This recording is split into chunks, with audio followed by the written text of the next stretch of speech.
This is by far the funnest Fatbob I've ever built.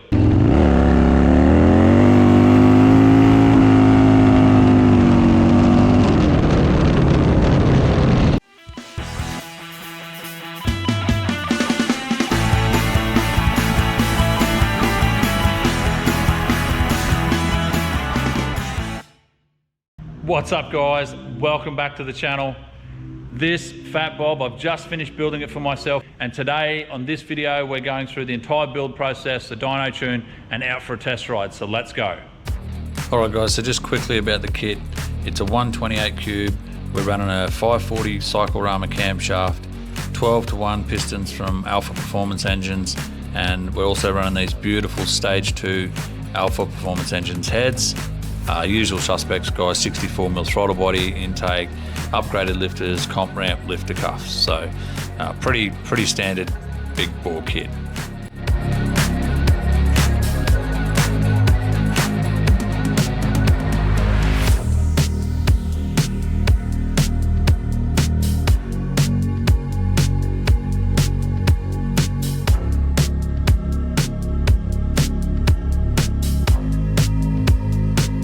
What I'm doing there is just turning the back wheel over with the biking gear, just spinning the crankshaft just to center the oil pump to the cam plate, just while I'm nipping everything up there, just to make sure the oil pump centers up onto the plate and the plate centers up into the cam chest before you put the final torque on all the bolts and tighten it all up.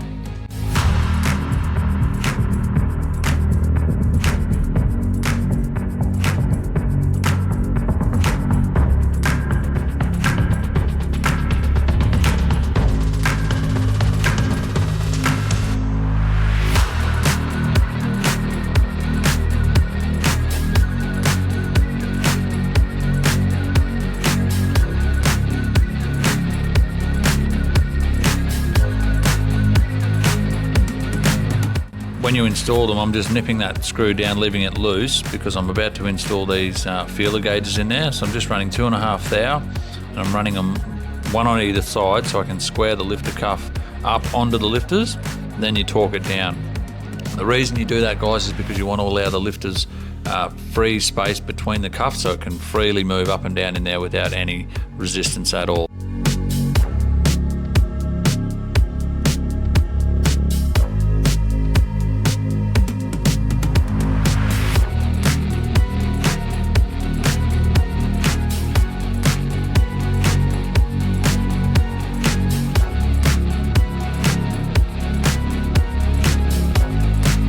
So moving on to the rings guys, obviously these things want to be checked and gapped before any installation. I do them all on every single engine I build. I want to shout out to Elliott Tools for the awesome tool that you just saw me using. That's a piston ring depth gauge tool, so it puts the as I push it down, it sets the ring at the exact same height in the cylinder every single time, so I can get the most accurate reading.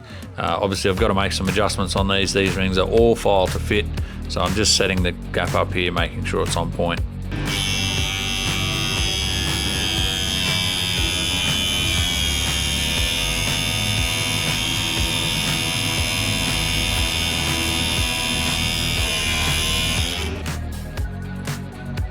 This particular build I'm running 5 thou per inch of bore, just because it is a little higher compression.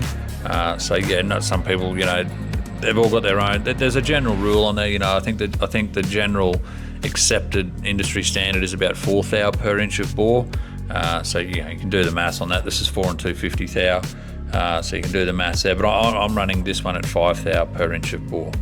So here I'm just putting a little bit of assembly lube on the cylinder studs just to make sure we're getting the most accurate torque pulled down on the heads, just to make sure everything's clamped up nice and tight.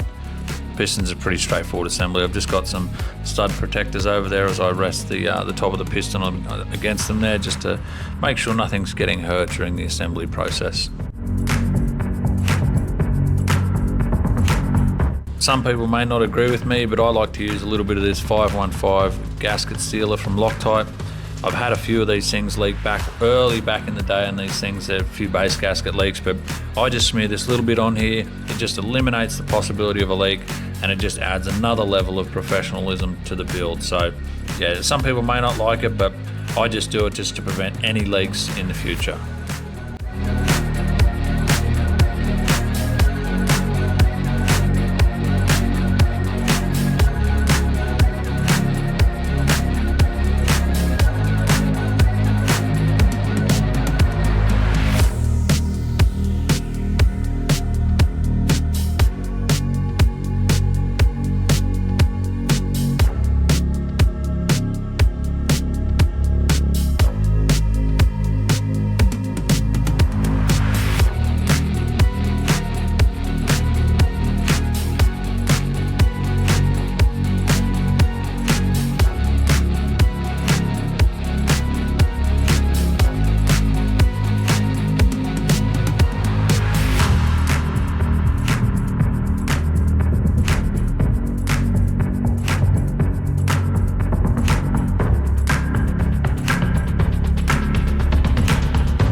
Alright guys, check these heads out.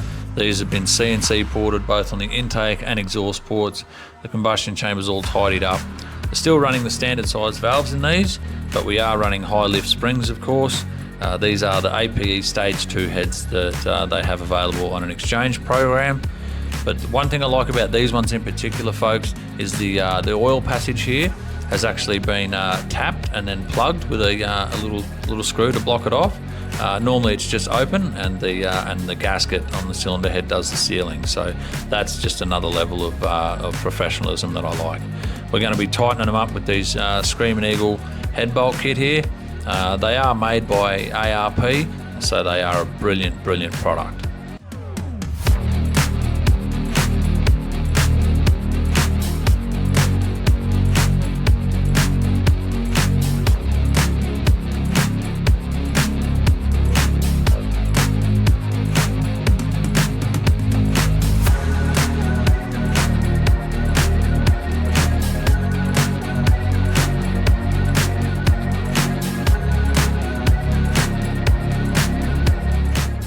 Alright guys, I bought this thing outside to fire it up because it's a little bit quieter outside here than in the workshop. So I've just cranked it over in the workshop without the plugs in there just to build oil pressure.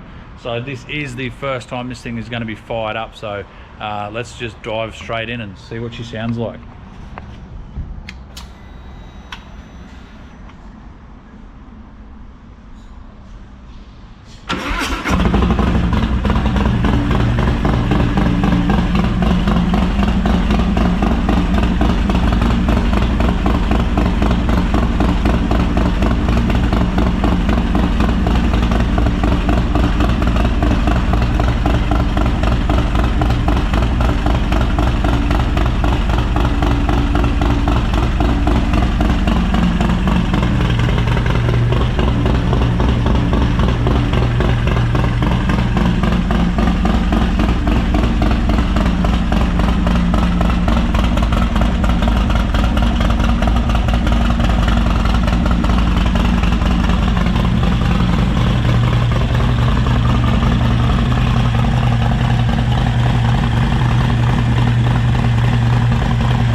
Alright guys, it's the next day, so I've done a few heat cycles on the bike, gone over it, made sure everything's okay and that nothing's leaking or anything like that. Just, you know, going through the whole process, heat cycles, checking the oil, checking for leaks, all that sort of stuff. That's all done. So we're up on the dyno, as you can see, just getting a tune ready now to load into it. This particular tune is just one I've done on another bike, which is a very similar combo. different camshafts, so we'll just see how that goes there. We'll get into it and see how we go.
There we are, folks. You can see 145 horsepower and 143 foot-pounds of torque.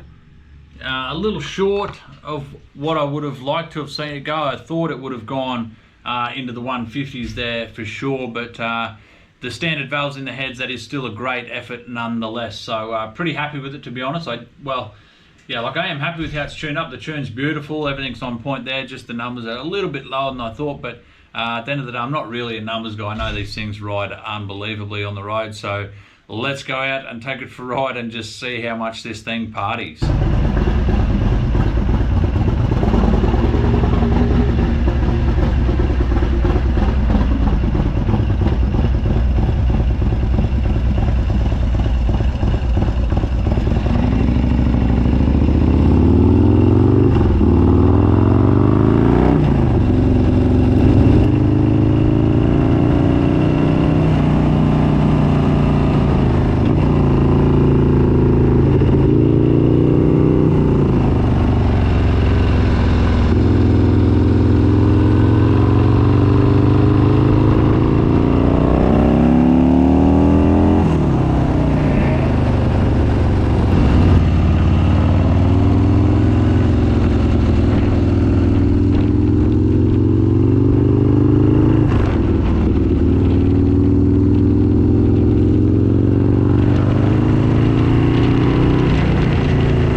Guys, that test ride was unbelievable. This thing is a hell of a lot of fun to ride on the road.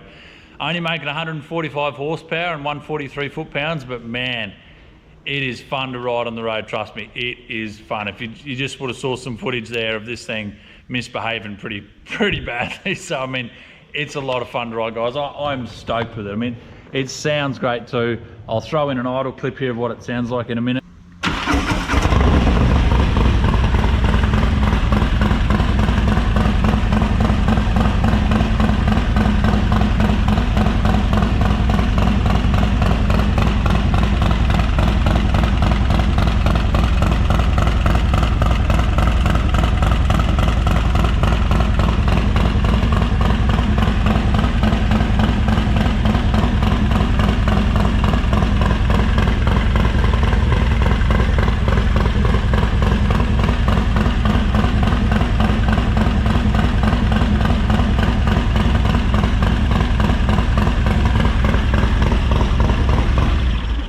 first things first, why did I do this combo? First thing is, one, because I can. Two, I had the parts here. And three, why not? I mean, just wanted to try it. I mean, the cam is probably too big for these heads, or the heads are too small for the cam, whichever way you want to look at it. But I'm thinking, guys, because I've just hit 9,000 subscribers, so thanks everyone for that. And because I've hit 9,000 subs, what I'm going to do is I'm going to do a cam swap on this one. So I will take this 540 out and I'll put something a little bit smaller in there just to see if we can make a bit more grunt earlier. Not too worried about peak horsepower, just if we can bring some grunt down in a little bit lower in the RPM, it will be even more ridiculous to ride, guys. So yeah, let's do it. Let's do a cam swap on this thing. So stay tuned, subscribe if you haven't, and I will see you guys in the cam swap video.